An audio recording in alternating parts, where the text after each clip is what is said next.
so that is all sanded up to 180, and it's taken off all that nastiness from the surface routing, and it's revealed some of the cool knots and stuff that's in this wood, so I'm quite happy with that. Dig around the edges a little bit, they still need a lot of work, but we'll get to that when I do the contouring and everything else with it. Next job is to work on this. So this is the full setup of this guitar.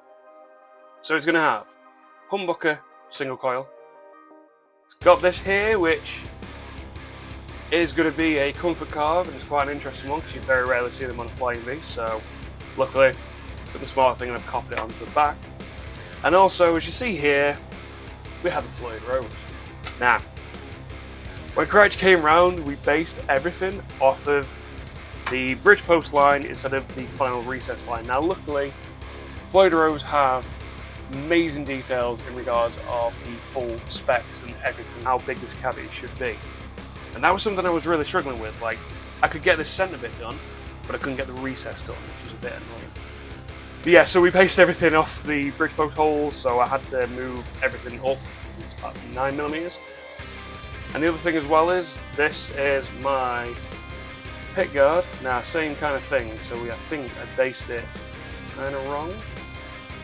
Yeah, looking at that, I based this off of the post holes again. So I do need to do a little bit of rejigging and altering on this. Wait a minute. There. Yeah, so I need to do a lot of rejigging on this because I based this off just off where this hole is rather than basing it off the recess. Does mean that I'm going to have to possibly alter this cavity, which I've already done some of it. Because I've realised that this control here is literally going to be right on the edge of this cavity. But anyway, the Floyd we're going with a Floyd Rose Special. It is still a full Floyd Rose bridge. They're still high quality. You know, they are good. But I've never routed one before.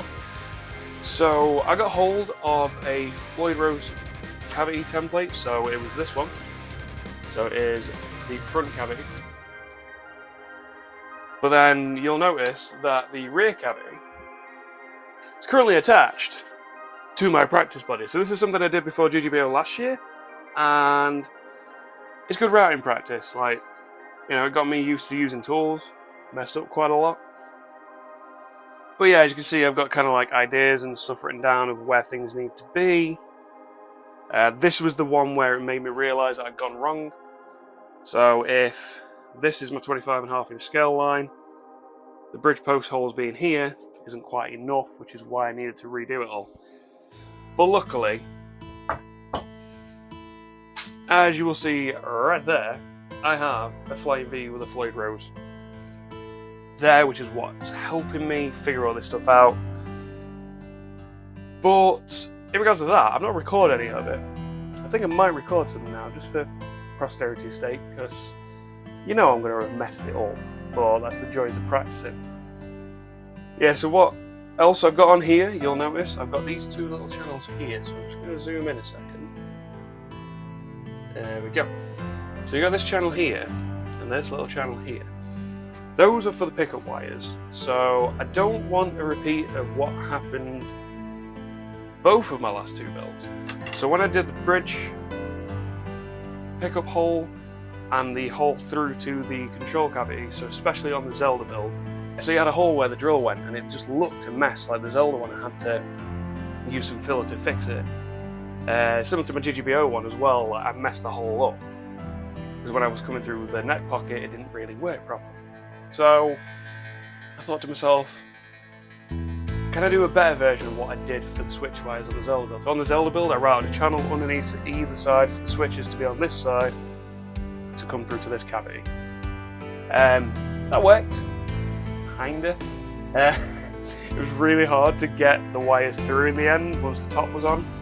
But unlike that, this one, I'm going to route these channels down to the final depth of the pickup cavities.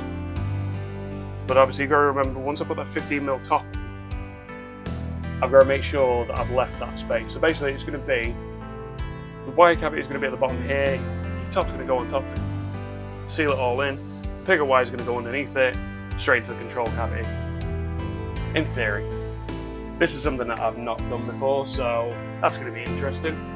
The first job, as you can tell, I've kind of affixed this to the template because I want to get this 25.5" scale line done.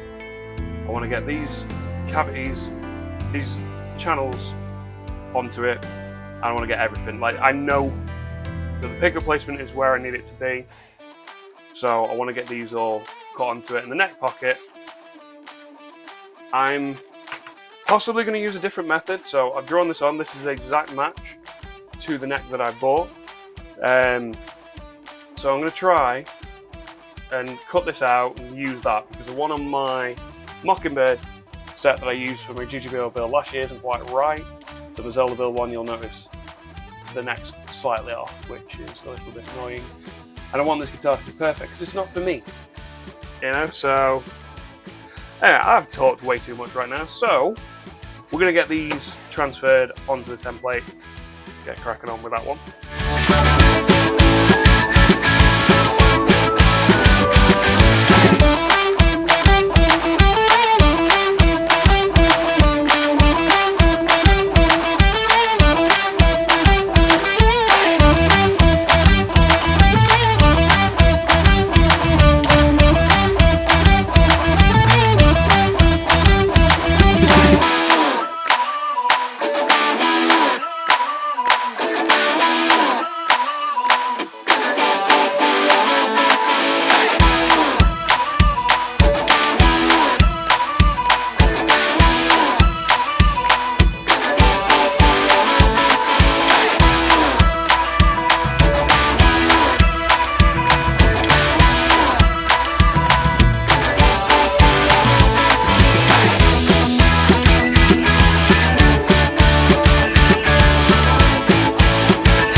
so I've just sanded the back of that to about 40 grit using my sander. There is a slight bow in it. Now I noticed this when I got the table itself. When you lay it flat on here, you can see it's kind of bowed in the middle. So you can see gaps all the way around the horns and the neck pocket. So I've sanded off some of the finish to give me better contact when I do a glue up. Now this is just my dry fit.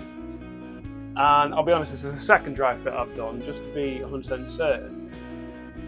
And I've still got a slight gap, which I don't want. The problem I have is because it's got such a bow in it, when you lay it down the other way around, so this side facing down, that bow's the other way around, so you can't really secure it to anything to be able to fix it using like a router or sanding it or planing it. Now, if my planes were alright, might be able to get away with it, but I did do a little bit of a test because it's been a while since I've done anything with my planes, and yeah, they need a lot of work. I think I've used them like once, so you know.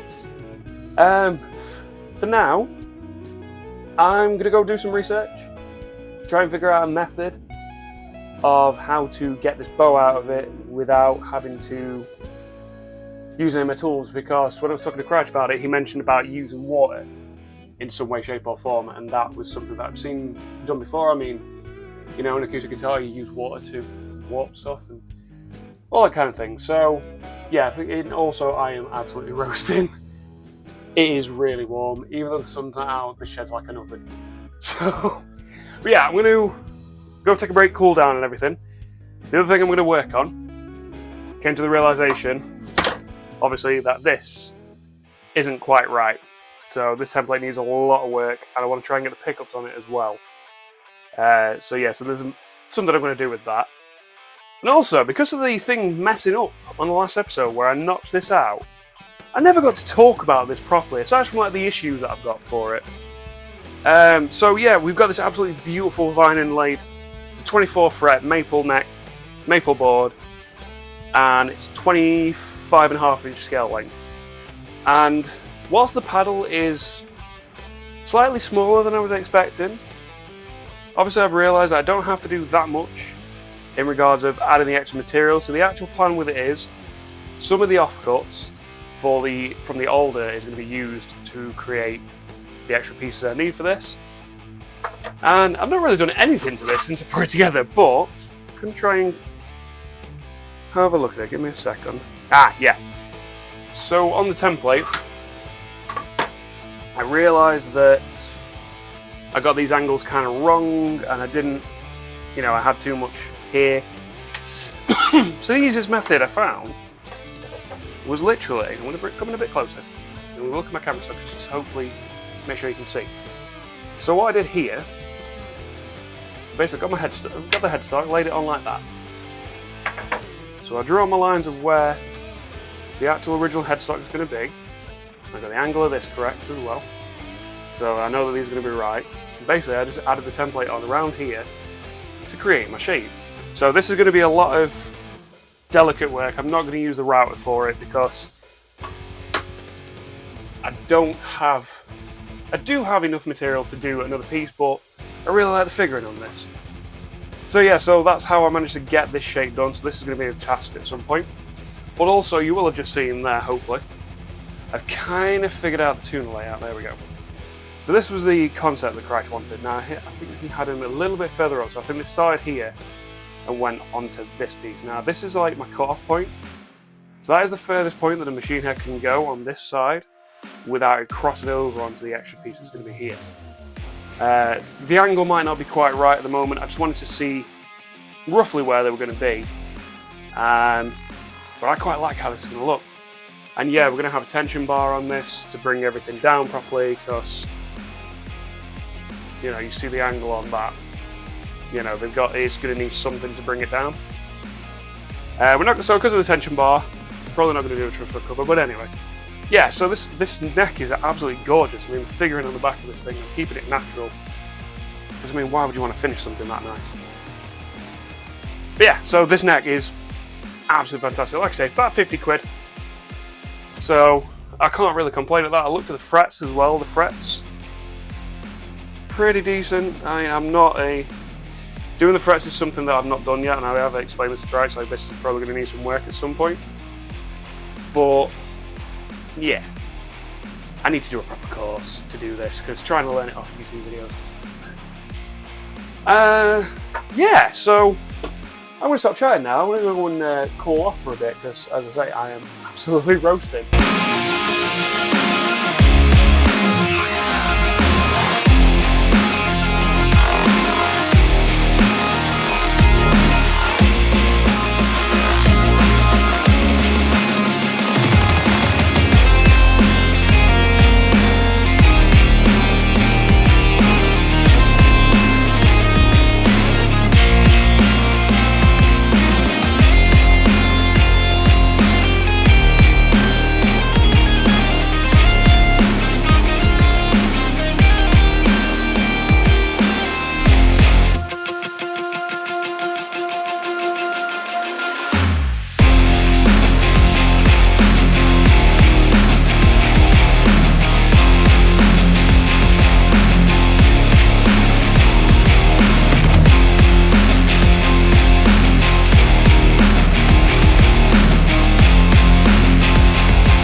It has been over 24 hours, so get these clamps off, see how the glue up work.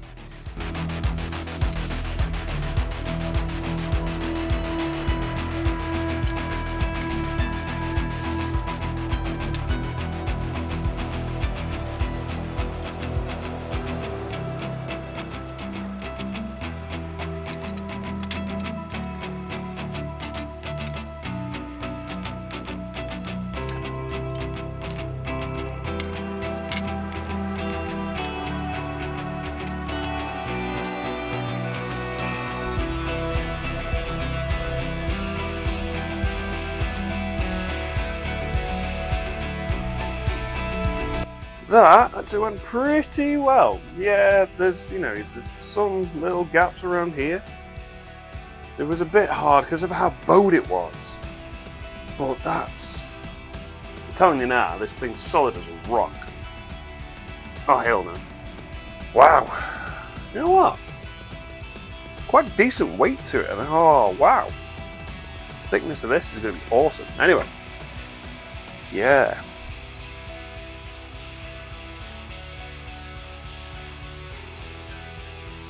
Sorry, just double checking my center line. Yep. Because that was the annoying thing, because of how it was bowed. The lucky thing is, it was nice and very close to each other. So there's obviously this section here that I need to sort out. And then there's like a little bit of this section here you can see on the bottom. So I'm just going to try and get in. You can kind of see how it's not quite as it should be. Do you know what I mean? Like, there's a little bit of a lip here. But you can tell that where the template's gone in, like, you can see the difference. So, yeah, easily fix that, no problem. Right then. Well, looks like I've managed to get this done. It's so cool. And are you going to stand up on your own now? Yeah, there we go. Alright. So, you know, it only took, what, 12, 14, 17, about 20 odd clamps and 2 1 kilogram weights to keep this thing in place, but it is now glued on. Oh, I'm so happy with how this turned out. Yeah. So, next job. Looks like I have to sort this out. Why don't I? Nah, I'm kidding. I'm going to rip that off. So we're going to call this episode quits. I've got a lot of work to do in regards of sorting out the pick guard template and all that kind of stuff. And the headstock veneer and everything. I've got so much to do. But thankfully, the weather has cooled down. I walked into the shed today thinking it was going to be like an oven. Thankfully, it was actually nice and cool. When I talked about recording the Floyd Rose in the telly body, I'm going to do that on my socials. It's not part of this main build series, so they are all linked down below. Also in the description is the link to my profile on the GGBO Build website, so you see all the photos of the process of the build, and then also this is how you can help me raise money for Crich Guitar's School of Lutheran Scholarship and Jesse's fund. Right, so then, what's the next job?